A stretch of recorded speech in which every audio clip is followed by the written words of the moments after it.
Ever since Crash Bandicoot made his glorious comeback in the incredibly enjoyable Insane Trilogy in 2017, there's been a real hunger for many retro revivals from the 90s. From Banjo-Kazooie's inspired ukulele, Spyro Reignited Trilogy to Capcom's brilliant Resident Evil 2 remake. There's a lot of love out there for the 90s, and with Final Fantasy VII coming out next year, it looks like the trend will be continuing. But whilst we wait for that, Sony has decided to bring back one of the PS4 most popular titles, MediEvil, and an all-new remake of the first game for a whole new generation. So let's see how they did, shall we? MediEvil still follows the same tale as the original. You are Sir Daniel Fortescue, a knight who in this epic battle against Zarok was famously the first knight to fall in the charge. 100 years has passed since Zavok's defeat, and he is awoken once again, raising a whole army of the undead to help his cause. But little does Zarok know that he's also resurrected the great Sedan. Now as a skeleton, Sedan has a second chance of redemption and to finally defeat Zarok properly this time, and hopefully without dying again. MediEvil's story is a heck of a lot of fun. It's not the most complex story in the world, but the characters and the script really bring a lot of life into this undead adventure. From the witty and dry script that can be hilarious at times to the brilliant character design and the art direction, it's all really well done. And this all really does go hand in hand with the game's new graphical art style. The 21-year-old original certainly looks its age now, but damn does this remake look wonderful. From the opening cutscene, menus, and the game itself, it just oozes personality and charm. I know there's some folks that were worried that the game looked a little rough in the early stages, but honestly, finally in my hands, it looks great. Very much like the Crash and Spyro remakes, it feels like a true vision of what the developers wanted the game to look like at the time.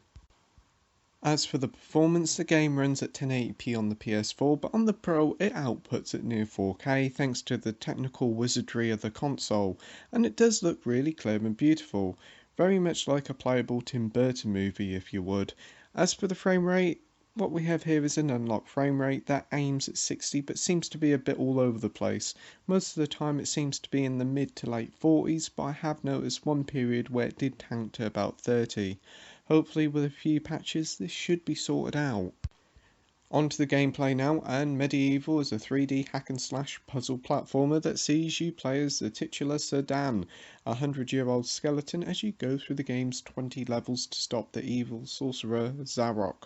And from the get-go, though I haven't played the original, it does feel incredibly like a game from the late 90s.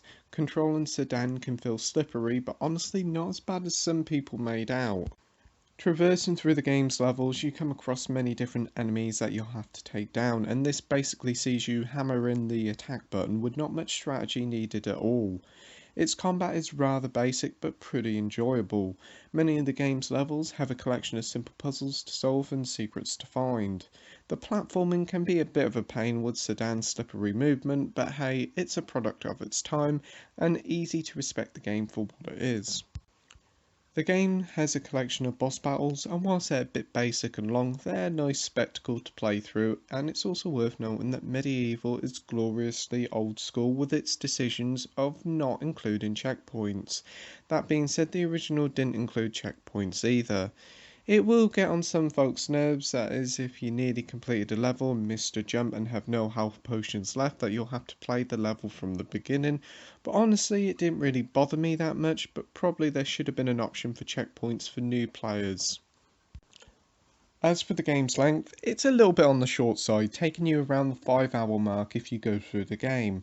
But if you want to find all the secrets like the chalices that reward you with extra weapons, the game's many secrets in all of its levels, and the all new Lost Soul side quests that see you replaying levels to help with the game's many ghost quests.